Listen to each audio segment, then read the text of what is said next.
Hi, good morning. Welcome to West Fife's Doors Open Day. Here we are at Dunfermline District Radio Car Club. There's a tractor passing because we're kind of in the middle of a field. So we're going to have a quick wander around just to see what's on offer and what we do at the weekend for fun. There you go. We've got power in here all the time, and then there's a couple of screens just to show what the race results are. We've got a couple of spare ramps in here. These are called tabletops. So it goes up, tabletop, and then back down. There's a slightly busier container. And again, this kind of power. Over there in that corner is where we're going to be doing the interviews.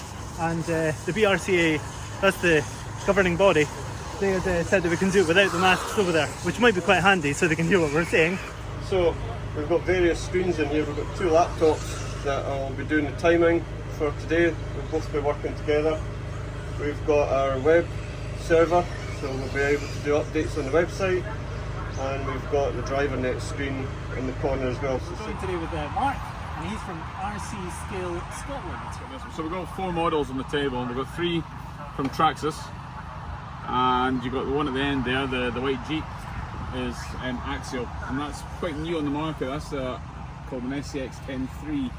And it was quite interesting when you lift them up, how it is like a real car. Yeah, how it sagged down like that. I think that's amazing. The tyres are so realistic, and I cannot get over that. That's absolutely nuts. If I open up this one, this is made by Traxxas. The Ford Bronco, with the body, and inside it just shows you what sort of thing we've got going on inside. So basically, you've got this one's got a marine motor, steering servo, has 2 diff lock servos, and also has a gearbox servo.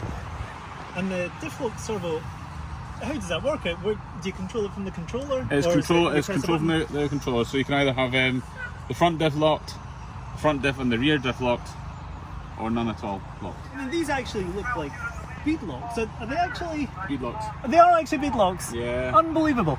I saw that and I thought, I wonder if it is. That's incredible detail. Sadly, I can't take credit for the paint job. I bought the Bronco ready to run, brand new, with the regular body, and then I saw this shell on eBay. All right. And I thought, I'm going to have that. So I see the front of the Land Rover, there's a hook. So is that motorised? A remote locking, remote working winch, yeah. All right, so from the controller again? Yeah. Superb. Yeah, that's... Because you do get into difficulty where you need to winch yourself up a slope, or winch somebody else out of a mud bog. How far do you travel on that time? I think the largest one I've been on is 7.5 miles.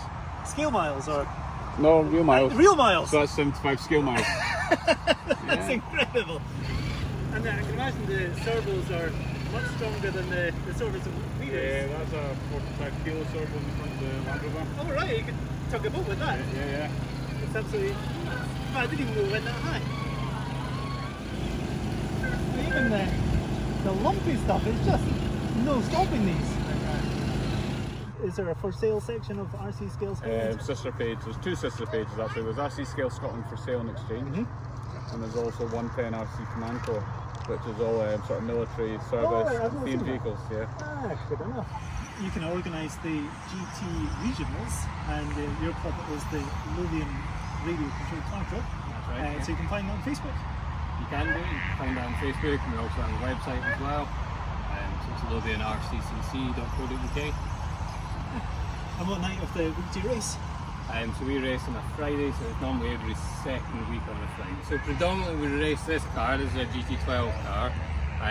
We will at times race this style of car, which is a 112 circuit car.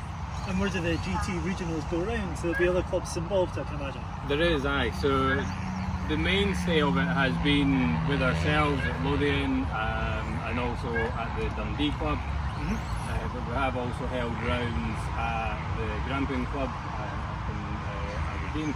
And a long time ago we did hold a round at Dunfermline Club as well. Excellent. And all these clubs you can find on Facebook, I can imagine, as well. Find them on Facebook, but you can also go onto the BRCA website as well. So if you go into the brca.org, you'll then be able to find a club finder, and that will give you the clubs nearby you with the classes. Yeah, that's right. I've seen it. These are 112 scale electric cars designed primarily for racing indoors on carpet. So they are a smaller car, lighter car than what you see racing outside here. The batteries are half the voltage, so they're 3.7 volt instead of the 7.2 volt. But because the cars are lighter, you generally get a really quite fast speed out of the car indoor as well. Dundee as well, the Gramping Club are doing a few. So in Gramping, you've also got the touring cars and minis that are running there as well. Same at Ayr as well, again touring car mini F1. A few changes, they do look similar, but the primary one is the weight. So the 12 scale cars, about 2/3 the weight of the GT12. So reducing weight of that amount makes the car a lot more agile, makes it a lot faster. You've also got wider tyres as well on the rear. The actual axle is wider on the rear, so the whole car is wider. And that increases the grip that the car is able to produce. This is the Tamiya's M chassis, I believe, Yeah. and I think this one might be an M07. Let me have a check. So it looks like Michael likes his goodies with all his silver. So this Yeah, one's front-wheel very drive, I can see, and then these run on rubber wheels, and it's a bigger battery. This one is a 2-cell battery. Yeah. What would be the best way to get involved? Would it be to send a message, or find their local club and send a message? That's exactly it. Get in touch with your local club. A lot of the clubs will have club cars that allow them, someone who's never raced before, to come along to the club, try out and see what they think of it. Once you try them, quite often you get hooked, and that's you there. So, but that's the best way, just get in contact with your local club, pop down and see what's happening. How long have you been racing cars? Basically starting 1981. 81, back end 81, Dunfermline. Started off racing indoors with the Formula 1 car. Alright. We then started racing 110 buggies, and the likes of the Hornet here was one of the cars back in them days, Good enough. with a number of other different types that came along. Tamiya was one of the biggest selling back in the very early. So the batteries have progressed. Massively, the batteries are Massively. massive. These are NiCad batteries, whereas the ones that now are using Lipos. And then this one, it says 1,300 milliamp hours, Yeah. and charge at whatever for 14 to 16 hours, where the modern batteries, that particular one is 6,000 milliamps, and they charge so fast. We've got a track at an old place called the Grove Petrol Station. All right. The petrol station is a wee bit of ground next to it, and we used that ground to build a track. And that was where the first sort of Scottish All right. meeting took place between, it was 4 clubs. Fife, Glasgow, Edinburgh and Newton Stewart. Jimmy Hamilton for Dunfermline, we all know Jimmy. He won it 83, 84, 85. Oh, really? Yeah, and our other friend Ian, Jimmy McLean, he won it the next 3 years. So this is old versus new, and ready, steady, go!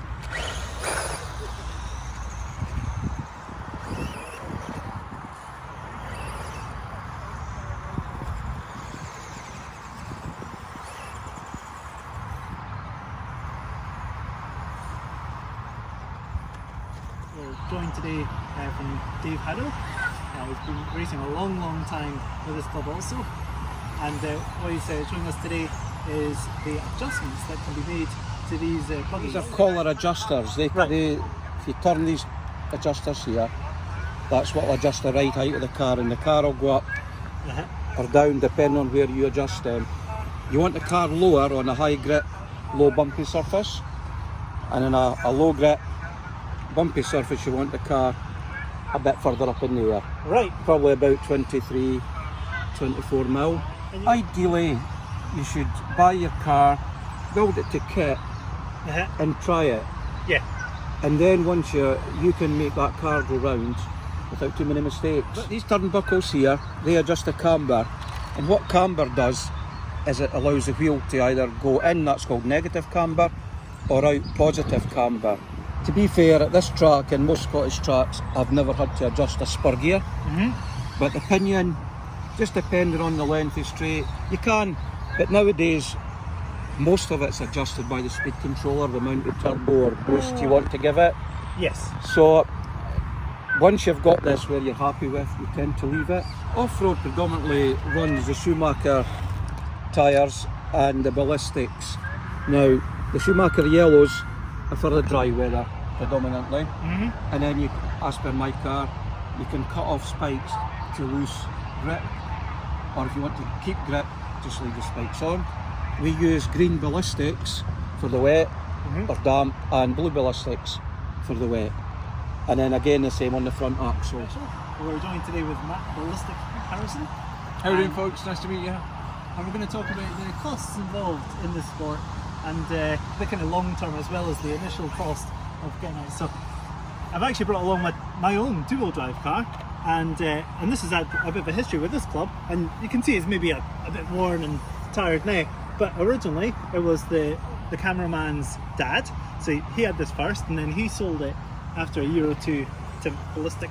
To me, yeah, to Matt. I had it for a while. Never raced it actually. No. Because then I had another car. So It comes with everything. So this is a complete ready-to-go car. So at the front here, you've got your digital servo. Here you've got your electronic speed controller. Here you've got your receiver for your radio gear. That's your battery, your LiPo battery in there.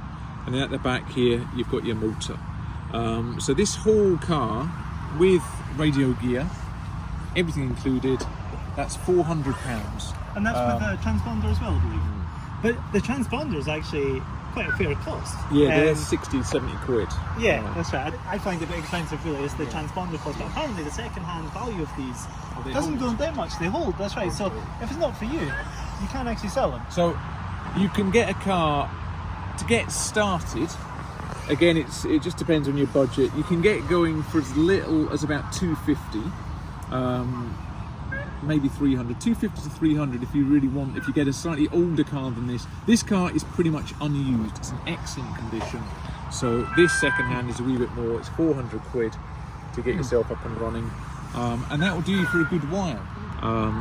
So you're probably looking for a radio either new they start from about 110 quid for a good one. Second hand you can pick them up for maybe £70. Actually, radio gear, the entry level stuff, I believe is like £30, you know, for the kind of basic kind of. I would recommend getting a Futaba or a Samra to get good radio gear, because once you bought it again, that's you sorted.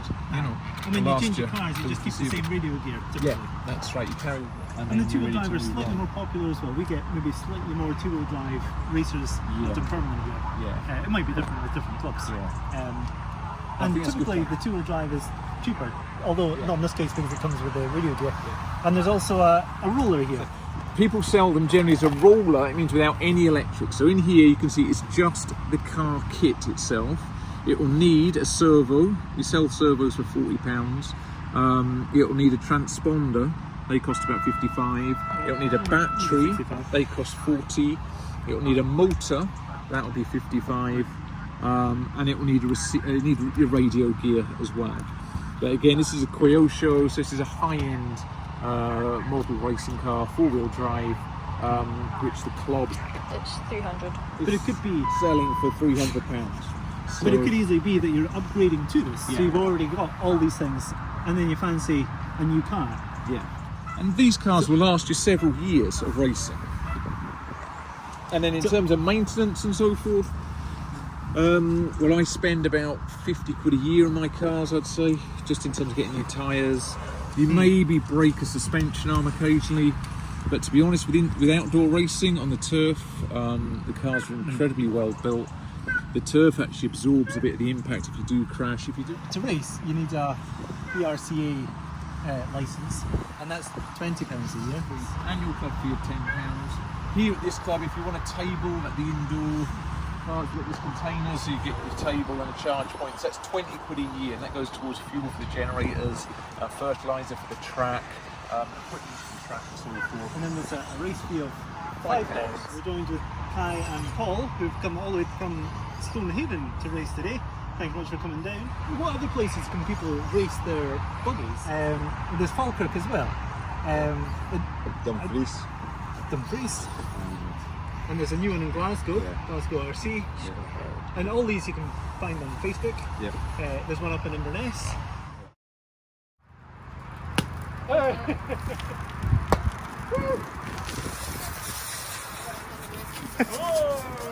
Oh.